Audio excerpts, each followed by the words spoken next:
Salut, j'espère que tu vas bien. Alors aujourd'hui, j'avais envie de te parler de l'intuition. De l'intuition, c'est un sujet super passionnant et j'ai pensé à faire ce podcast-là pendant que j'étais en train d'écrire le mail du jour tout à l'heure.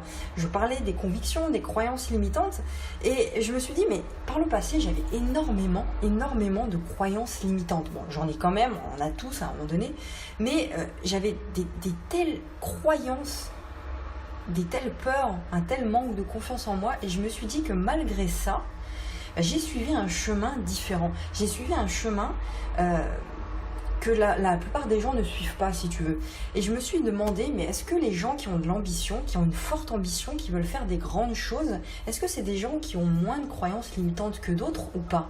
Et j'en suis venue à la conviction, à la conclusion, à la conviction aussi que non, c'est des personnes qui ont autant de croyances limitantes, autant de peur que les autres, sauf qu'elles ont un truc qui les pousse, un truc qui les booste. Je sais pas, elles suivent leur intuition.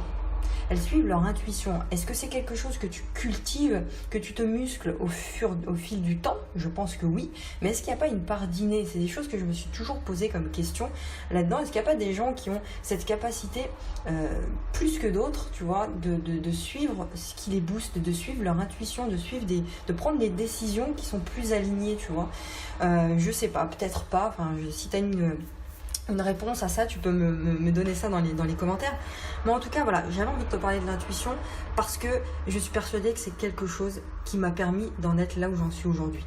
Il y a un truc qui te booste, tu vois, tu prends des décisions malgré toi, sans réfléchir. C'est-à-dire que tu te poses pas en te disant, voilà, quelle direction je vais prendre, vas-y, je vais prendre cette direction-là plutôt qu'une autre. C'est quelque chose qui te pousse. Alors bien sûr, c'est à toi de prendre des décisions, tout est question de choix et de décision, mais il y a quand même une force, tu vois, cette conviction-là, c'est ça en fait, cette intuition, c'est une force qui te pousse malgré tes peurs, malgré tes croyances, vers une direction. Après, c'est à toi d'écouter ça ou non, ok? Donc, pourquoi je te dis ça? Parce que, encore une fois, j'avais beaucoup de limites, mais j'ai suivi cette intuition, malgré mes peurs, malgré mes croyances. C'était beaucoup plus fort que moi. Et ça, c'est une bonne chose. Par contre, suivre mon intuition, personnellement, ça m'a valu aussi des énormes claques, des grosses claques dans la tronche, si tu veux, que j'aurais pu éviter. En suivant différemment mon intuition, si tu veux. Et j'avais envie de te parler de ça aujourd'hui, reste bien attentif. Je vais t'expliquer. Est-ce qu'il faut suivre, on va parler de ça, est-ce qu'il faut suivre, oui ou non, son intuition? Alors, je suis dans une pièce différente de la plupart du temps, hein, donc s'il y a du bruit, c'est normal, t'inquiète pas. Donc, je vais te donner encore une fois des éléments sur est-ce qu'il faut suivre, oui ou non, son intuition. Donc, ma réponse, elle est partagée, elle est à la fois oui et non. Pourquoi oui? Je viens de te l'expliquer, je crois profondément à la puissance et au pouvoir de l'intuition. C'est elle qui m'a permis de parcourir tout ce que j'ai parcouru jusqu'à maintenant. Quand tu cultives ton intuition, quand tu muscles ton intuition, tu as des messages de malade qui te viennent. Tu as des messages précieux et des messages qui sont immédiats en plus, qui te viennent, des informations qui te viennent immédiatement. Et ce qui est bien, c'est que ça passe pas par le mental.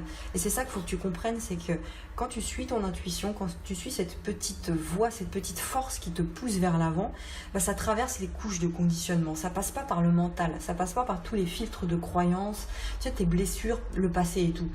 Donc, ton intuition ne passe pas par la tête. Tu vois? Et donc, si bien que tu as des infos puissantes et alignées qui te parviennent. Vraiment alignées avec ce que tu veux faire. Et ça me parle tellement, là je suis en train de te dire ça me parle tellement parce que c'est un truc que j'ai vécu. Et toi aussi, tu as forcément vécu des moments dans ta vie où tu as été amené à faire des choses malgré toi. Tu te rends compte en regardant vers l'arrière, tu te dis, mais par le passé, tu te dis, mais j'ai vraiment fait ça. Et je me rends pas compte que j'ai eu la force de faire ça. Eh bien, je pense que c'était de l'ordre de cette intuition-là que tu as suivi. Ok? Parce que tu as été amené à faire des choses que tu ne te serais jamais imaginé faire par le passé. Ok? Par exemple, un projet que tu t'es lancé dans un projet et tu te dis aujourd'hui, waouh, quand même, j'ai fait ça. Tu vois, je suis passée au-delà des croyances, au-delà de ces peurs-là, parce que j'ai suivi cette force. Donc, je crois vraiment au pouvoir de l'intuition. Si tu le suis, si tu le cultives, ça t'amène à beaucoup plus de clarté dans ton existence. Et donc, qui dit clarté, dit beaucoup plus de simplicité, beaucoup plus de fluidité. Et donc, tu vis ta vie d'une meilleure manière.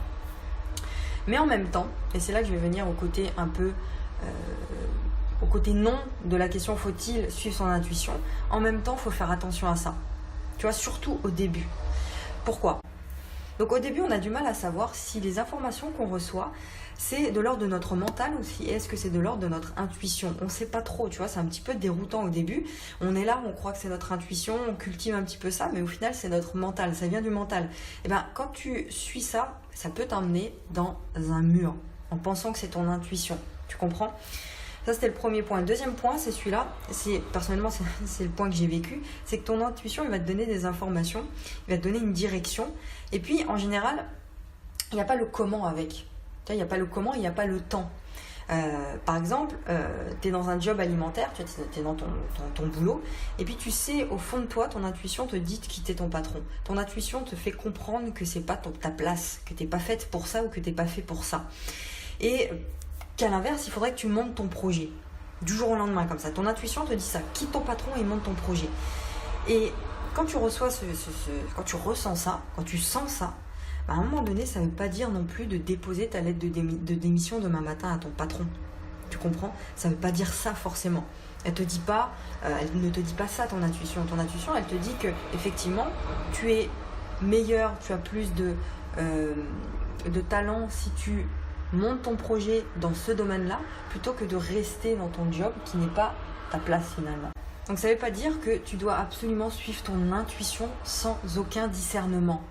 Le discernement, sans aucun discernement. Et j'ai énormément manqué de discernement par le passé. Quand j'ai commencé à entreprendre pour la première fois, à la fin de mes études, j'aurais pu être embauchée.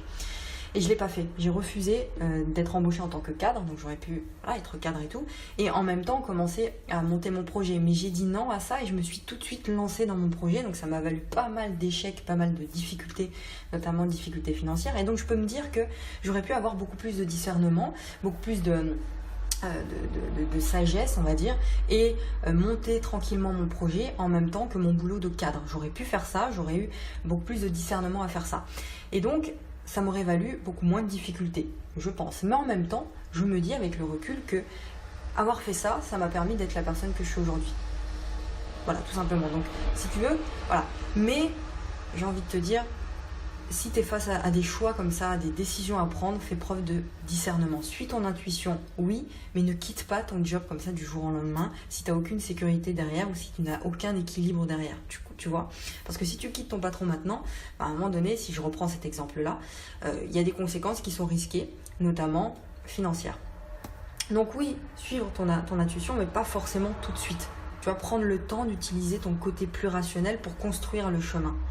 Alors, dernier truc, parfois on n'a pas le courage, la force de suivre son intuition, de suivre ce qu'on ressent. Mais c'est pas pour autant que tu dois culpabiliser de ça. Tu vois, ça entraîne de la culpabilité et ça entraîne de la perte de confiance. Et c'est pas bon non plus, c'est pas le truc qu'il faut. Je te donne le même exemple qu'on a pris tout à l'heure. Tu dois quitter ton job, tu le sais depuis des années, t'es à bout de souffle là-dedans, t'en as ras-le-bol, mais tu le fais pas. Tu le fais pas parce que t'as pas le courage, t'as pas la force de le faire. Mais l'idée ici, c'est de ne pas culpabiliser de ça. C'est pas grave en soi.